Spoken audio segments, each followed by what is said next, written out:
Welcome to Extra Takes, hosted by Northland Church Senior Pastor, Dr. Joshua Laxton. Join us each week as Pastor Josh reveals the rest of the story behind his sermons. We'll discuss how those who follow Christ can live out a biblical vision for the church in our world today. Well, hello, Northland family and friends. Happy New Year! And welcome to the very first episode of 2025 Extra Takes. How about that? I know. I'm your co-host, PJ, along with Matt Shiles.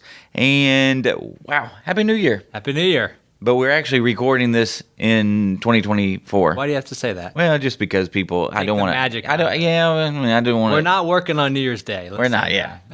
Yeah. So we'd had to have had a scheduled session for this to happen. But we can look forward and know it's going to be a good New Year. Absolutely. So, Happy New Year. You made it. We did. Yeah. Well, at least we think we did. Lord willing. So what we're going to do today, we've done this, I think, the last 2 years. We're just going to spend some time, a little bit of time looking back, and then a little bit of time looking forward. And we hope this is a blessing to you just to spend some time reflecting on this past year and what we're looking forward to this year. Amen. So let's start by looking at the sermon series. I think it's always fun to kind of list out what sermon series we did for the year, and then I'll just have a couple questions for you to reflect on. So, and you can tell me if I missed any, because I think you're the expert of this. So for my list, we started the year with the Engage series. We then did Empowered. That was in Acts. Yep, we spent a long time in Empowered, and we finished up Acts. We did the TED series, which is the Church in a Divided Democracy. We then did our A&E series, which was New Song, Same Humanity. We then went to Letters to His Church.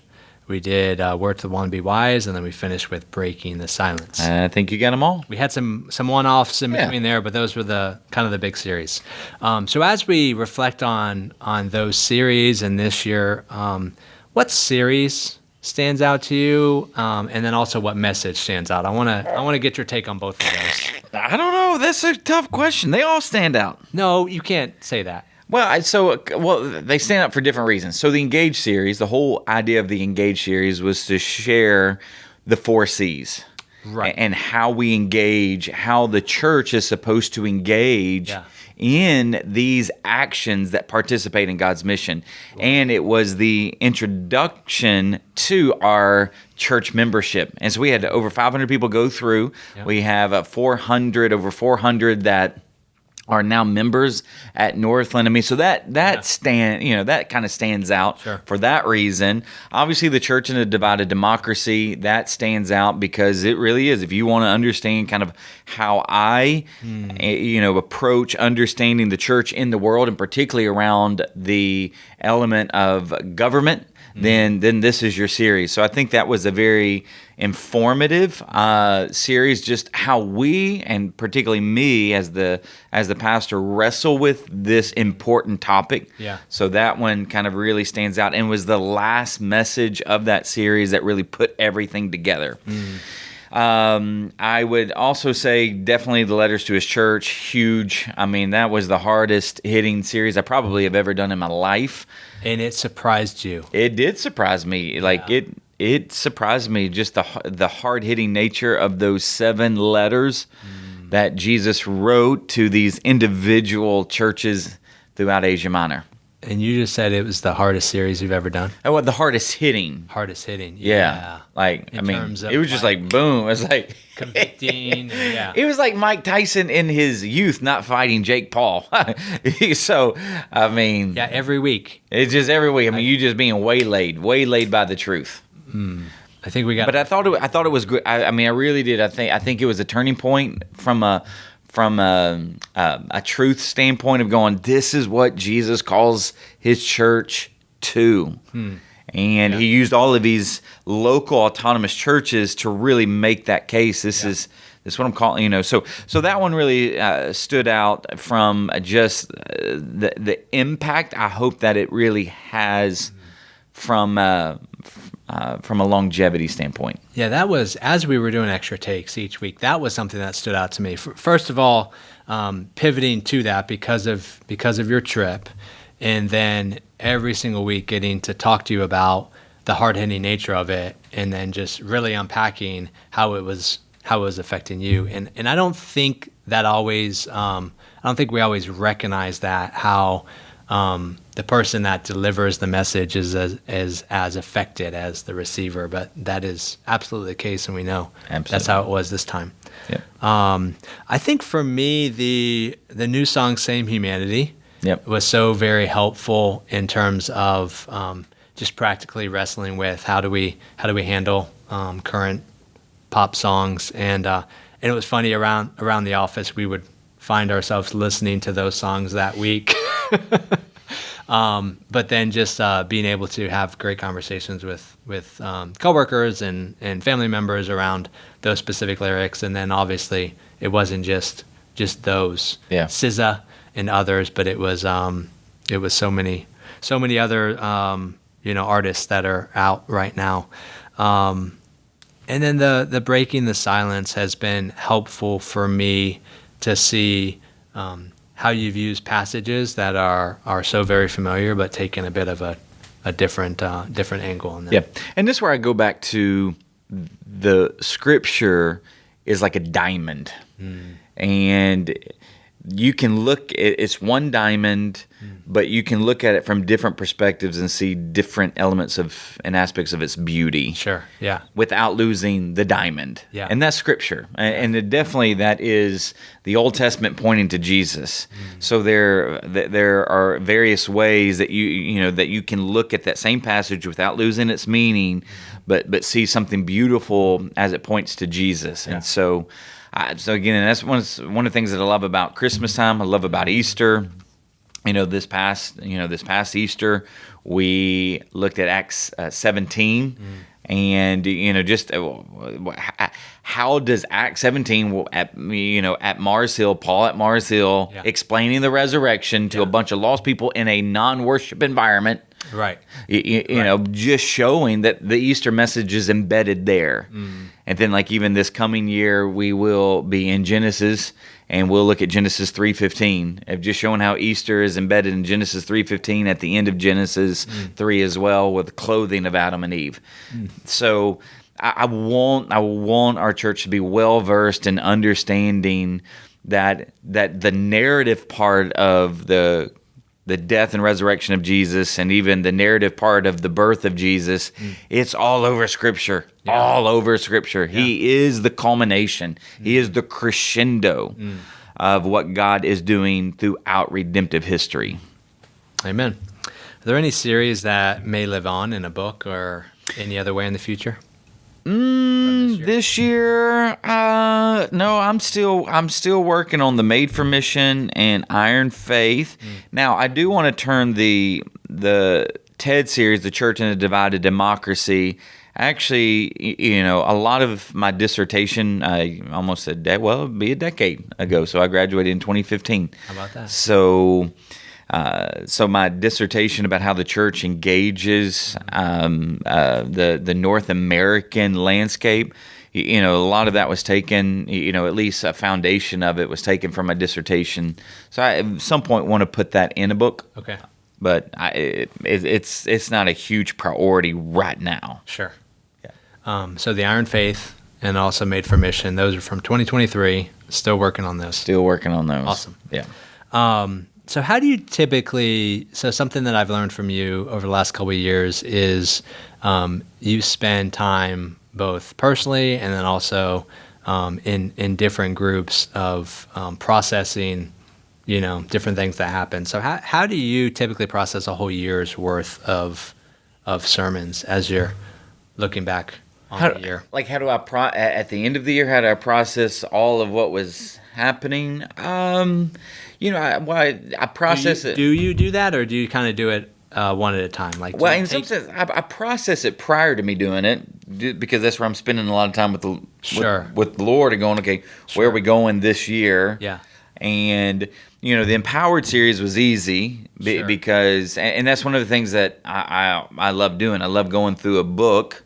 So, this year we will go through Genesis, or we'll start. We won't get through Genesis. It'll probably take us. I think it would be. I think it'd be 3 years. I think it will be. If I, and it will depend on do I in 2026 do I double up some things if I really felt like the Lord wanted us to hurry up and get through Genesis, but I always like going through a book early in the year. So that's where like the last couple of years it's been Acts that we just kind of walk through it verse by verse, And so this year will be Genesis, but then I'm also looking at like because I do have a framework.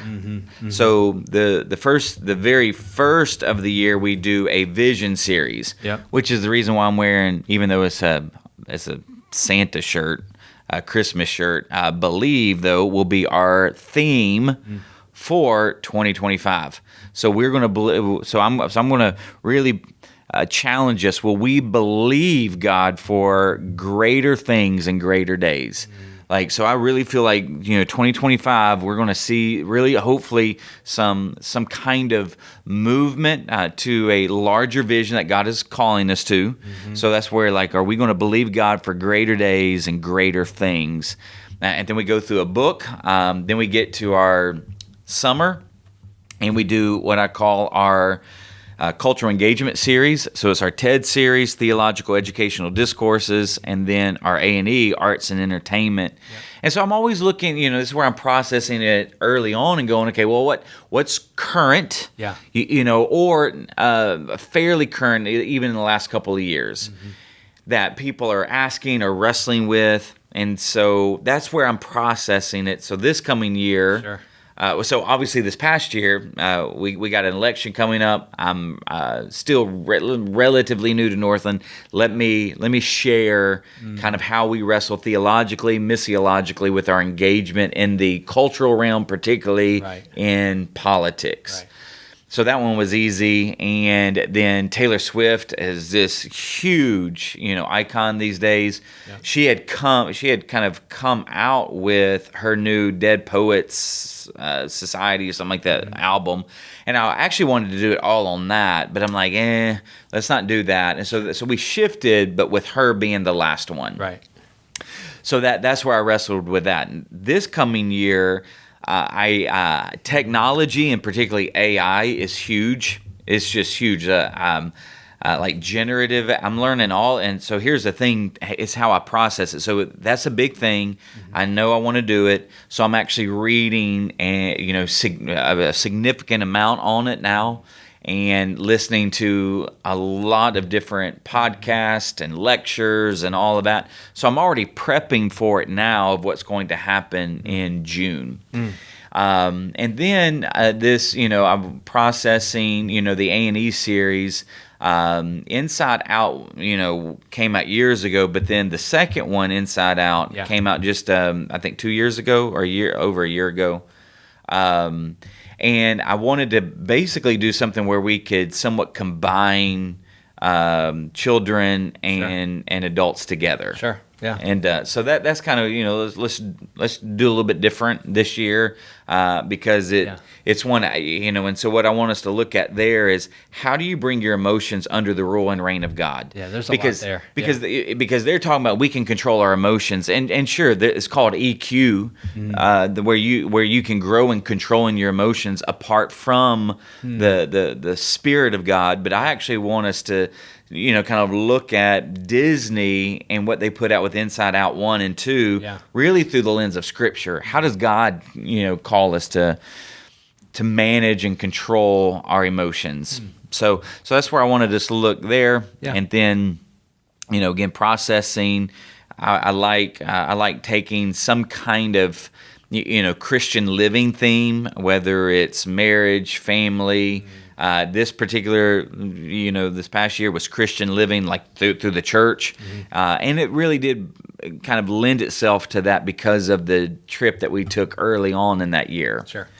So, but this year, I right now, unless I am convinced otherwise, and I have a couple of people trying to convince me, but I actually want to go with the title, How to Lose Your Family in 10 Easy Ways, versus how not to lose your family in 10 easy ways. Like, I definitely want to play on the reverse psychology. I think it's really, for me, I think it's more punchy because I think these are 10 things that people are already doing, which is why we have a crisis in the family. Sure. So I want to be punchy and go, how to lose your family because you're already doing this, which is then if you want to lose your family, keep doing these things. Right. But this is what God tells you to do. So in the fall.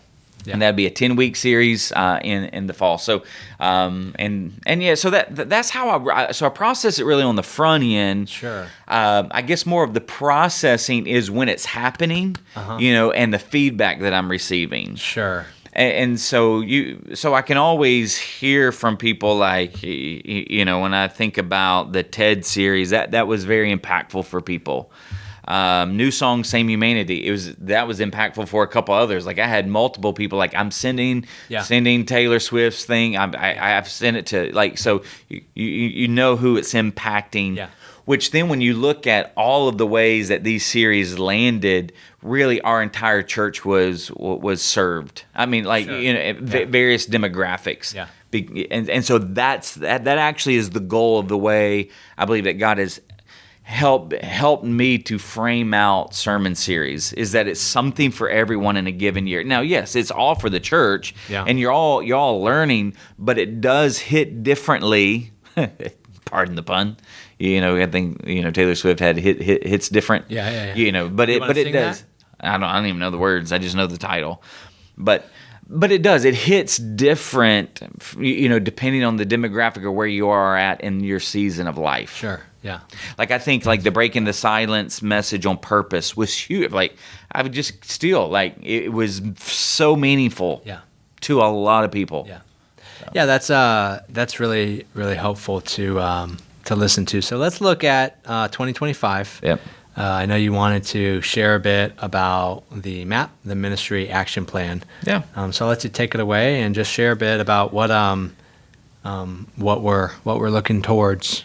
Yeah. So I'm going to use the screen because I'm going to show you how I won't go through everything because this is kind of my, when I say personal MAP, which is a ministry, as Matt said, a ministry action plan.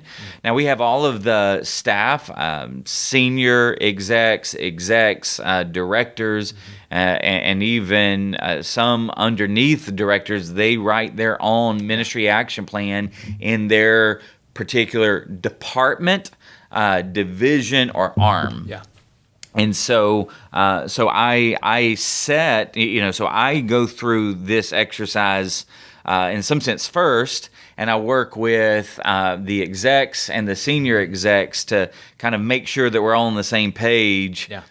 So that when I do my map, they can take what I've said about their particular area or division or arm, and they can add that particular element to theirs. Yeah, and what we're doing drills down, and it's more specific, but it should, and all of us to be cohesive and aligned should then all roll up to complementing and working towards these. Yep. And I'll explain how the map actually works here in a second. But we'll start with the theme because every year we have a theme. 2024, the theme was engage. We wanted people to engage in the activities that God has set for His people so that we might participate in His mission, because that's how our mission and vision work. So our mission statement is that we exist to glorify God as we participate in His mission of redeeming a people from all peoples by engaging neighbors and nations to be fully alive in King Jesus through the power of the Spirit. That's our mission. But then what do we do to participate in that mission? So we connect with God and others, we cultivate disciples and leaders, we care for people and resources, and then we are commissioned to neighbors and nations. So that Engage series really carried out throughout the year as we unveiled membership, and then now we have a Made for Mission class where you learn all about God's mission, all about the 4 C's and what it actually means to be part of God's church. Okay, so that was that year's theme. This year's theme is believe, and will we, dare to believe God for greater days and greater things. So, in talking with people who have been at Northland for a long time, it's been a while since there has been a vision, like a strategic vision for Northland. And So what we're hoping and anticipating is that at the end of this series, so mid-February, after we unpack the theme over a course of 4 weeks of what does it mean for God's people to believe in Him for greater days and greater things. And we're going to use the Exodus narrative for that. So it kind of worked out to where I set a little bit of the stage in our Breaking the Silence series of just redemption. Sure. But we're going to look at that kind of storyline and just see how belief works there. And so at the end of that series, though, we will share, drum roll, we will share a 25-year strategic vision. You mean a year for 2025? No, a 25-year vision. Oh, really? Yeah. So in 2025, a 25-year strategic vision that will take us to 2050 of what we are praying and anticipating God to do in our midst in 25 years. So when people ask me, how long do you think you're going to be at Northland? For at least 25 years. And then by that time I'll be 67, and then I'll probably be like, all right, some other 40, 42-year-old, 45-year-old whippersnapper come and take over. So, but I legitimately believe with all of my heart, by God's grace, if Jesus tarries, that I will be here. Being just one of the many parts of the tool belt of God to be used to accomplish something much greater than ourselves. So that's the series. Believe. So church goals. So these are big church goals that we have. The first one is to begin to hit 2,000 for corporate worship. We're depending on the week, we're somewhere between 200 and 300 shy. We're not that far off. And again, it's not about a number, but this is what I always tell people, that if you don't shoot for anything, you hit nothing every time. So if you don't shoot for anything, you hit nothing every time. And notice I didn't want to use the double negative, because I could have said if you shoot for nothing, you hit nothing every time, but that would be a double negative. I don't want to do that. It's very confusing. Yeah. But so this would be, here's another reason why this is so significant. Is that 2017 was the year prior to a major transition for Northland, because that was the final year of Pastor Joel's 32-year tenure. Yeah. When Pastor Joel stepped down, Northland ran about 2,700, and then by COVID, by the time COVID hit in January of 2020, Northland was around 2,300. So if we can begin to run just north of 2,000, it actually puts us in almost like a I don't want to say a reset, but it gets us back to that point where Northland was, kind of towards Pastor Joel's ending, and then also prior to COVID, which would be extremely significant. Baptisms, we're going to shoot for 175. So we hit 159 this year. So 159. Amen. So that's huge, and that's just exciting, because these are children, these are students, these are young adults, these are middle age, these are we have a broad range of people expressing or professing their faith publicly through baptism. This is life transformation. Yeah. And so we love that. And so we're asking God for 175 budget. We would love to net $8.5 million, but at least from a tithing standpoint, $7.5 million. So where's the difference? So the difference is what we are able to generate from our property, some of our entities, and then we also have just a generous donor that has kind of helped us, just close the margin. But if we can have all of our people give collectively from a tithing standpoint, 7.5, that would be huge. It has been since 2018, 2019 that has happened.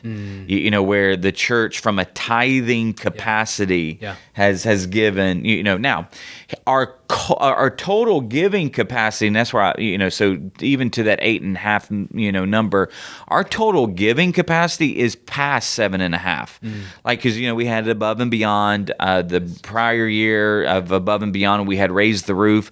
So we actually, we actually have a net giving of north of kind of 8.5 million, or actually is north of 7.5. Yeah. So, so you at least add another 500,000. So our net giving, so that's where I say tithing is going towards the budget. Yeah. Offering is anything above and beyond. Yeah. So our tithes and offering capacity, net capacity, is somewhere between 8 million and 8.3 million.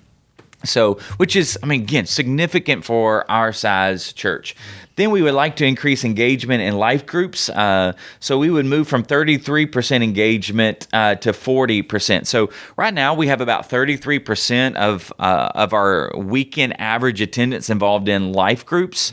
And so that's like 500 out of 15 is what we're asking for. Sure. Is what we're really asking for from an increase standpoint. So that's the increased engagement in life groups. The membership, we would love to grow by another 250. So that would put us somewhere between 650 and 700. We'd love that. So again, it just helps us shoot for something. Well, and just so the membership, it's important to remember what we're calling members to. Yeah. And which is the engagement of all the 4 C's. Yes. So the membership numbers increasing really helps buoy all of these other. It helps because as we have more members, those are the bought-in ones. Those are the ones that are going to be inviting friends and family. Those be the ones that more likely tithe and more likely give special offerings and more likely disciple people to baptism, all of that. So I think that's a significant. So basically, what you just said is basically membership builds out your core. What it is. The core that it's the most committed that they're engaged in all 4 C's. Yeah. Because you definitely have levels of engagement, and levels of engagement is exploring. Yeah. Then they start attending. Yeah. Then they're involved, and then they're partnered. Yeah. And so and then like membership isn't like when I say it's not like you get something special, but what it actually is, and that's why we try to teach it this way, is it's actually God's call to every believer is to be partnered and to really almost from a New Testament perspective, it's really more of a covenant element where I'm not only entered into covenant with God, but I've actually entered into covenant, an official relationship, partnership with His people. So that's where we understand that there will always be people exploring. There will always be a pretty decent segment that are attending. Yeah. There will also be a good segment that are involved, and they're not ready to commit just yet to all 4 C's and being involved in a life group and serving and giving or whatever, but that's where as you grow your membership, you're actually growing your core base, your foundation. Building improvements. So we're going to have a main signage at some point in 2025. Let's go. And then a master plan. So You're excited about I'm just really excited. Probably will be in 3 phases. But this master plan would be the next 1 to 5 years, basically. And so what to do with with this particular property. What are some improvements we still have left? Because as we've seen over the last year or so, we've painted the outside, we've redone the lobby, we've renovated some of the wings, but we have not renovated the auditorium sanctuary. Have not renovated. And then we have now a significantly growing nonprofit called Mercy Road that they're going to need some more space too. Sure. We have ESI, a partnership with them, which is Ecclesial School Initiative. Yep. And so they're going to need, so we're looking at, okay, how do we prepare our property for the next 25 years? Sure. That's what we're looking at. Yeah. Because we've just basically been in this particular property about 15, 16, and then even 17 years with the children's wing. So it's lasted almost 2 decades where we're having to invest. So what we're trying to plan for is really the next 20, 25 years of master planning here on our property. So that's church goal there. Well, we call it commerce because just so that people know, we do this in our new to Northland, but we have basically 3 spheres here. We have the church sphere, which is our mission statement, which is our 4 C's. But then you can also say we've added 2 more C's to our commission, and that would be our compassion sphere and then our commerce sphere. So our compassion sphere is our Mercy Road initiative. So it's our separate nonprofit that seeks to understand the needs of Central Florida, to meet them in their need, and to give them the care that they need. That's why Mercy Road exists. That's our compassion sphere. But just know that that's part of our commission, though. It's how we're engaging our neighbors here in Central Florida. But then the commerce is so co-op, which is our early childhood education wing. Now, people may not be so familiar with it because in the 2 years that I've been here, we haven't really marketed it all that well. We've tried to really understand what it is and then where it is and where it needs to go. But we want to actually, take that and really make it more effective and efficient and growing to even meet more needs, educational needs for those seeking preschool, VPK, and kindergarten, as well as more of a parent's morning out. So we'll have 4 different because right now they have they have a handful of options, but we're going to add a couple options too to make it even more holistic for any early learning child care need. Awesome. Okay. Awesome. And then we have maintained a 4.0 Better Christian Workplace score just over staff health. So we've had that last year, so we're hoping to continue that this year. And then we got governing elder policies, process of new governing elders, and kind of a new kind of election of governing elders. So we got 4 governing elders at the end of 2025 rotating off. Okay. They serve basically a total of 6 years, but in 2-year increments, and so 4 of them are getting ready at the end of 2025 to have the roll off because they will have served their 6 years. So we'll look at bringing on new governing elders. So those are our church goals. So after we have these big overarching goals, then we go to the C's. Sure. And go, okay, what do we need to do in that C to move the needle with what we just outlined? Yeah. So just to give you an example, all right. So we won't go through all of them, but so connect. So worship arts is under connect. So is communication, and so is engagement. Yeah. But what do we think will move the needle for increasing just attendance? Because that's where really our worship arts is more of it's in the connect, because it's how we kind of connect with people and God in corporate worship. Yeah. And so we believe that as we continue to grow, and that when I say grow, just in some sense sanctify our worship arts. Authentic, that is less professional. Now, it doesn't mean that it's not excellent, because we have excellent there. Of course, but we want it to be authentic. That we're, so we're wanting the authenticity to ooze from all of those who are on the stage, from those who play an instrument to those who sing. That there is this authentic heart of worship that you're like, man, because they're inviting the congregation into that. Yeah, excellent. Awesome. And that's different than perfection. I'm not in, God's not looking for our perfection. He's looking for, do we give it our best? Yeah. And that's what we want. We want to give it our best. So yes, we want to do things excellent, even though they aren't perfect. And then diverse, generational, genre, style, and ethnic. Sure. We want to continue to build out our diversity element, because we again, this goes back to the heart of God, is that our God is one who is redeeming a people from every tribe, every nation, every tongue, every people group. And when you look at just his movement towards diversity, is that he's not calling every people group to be homogenous or, like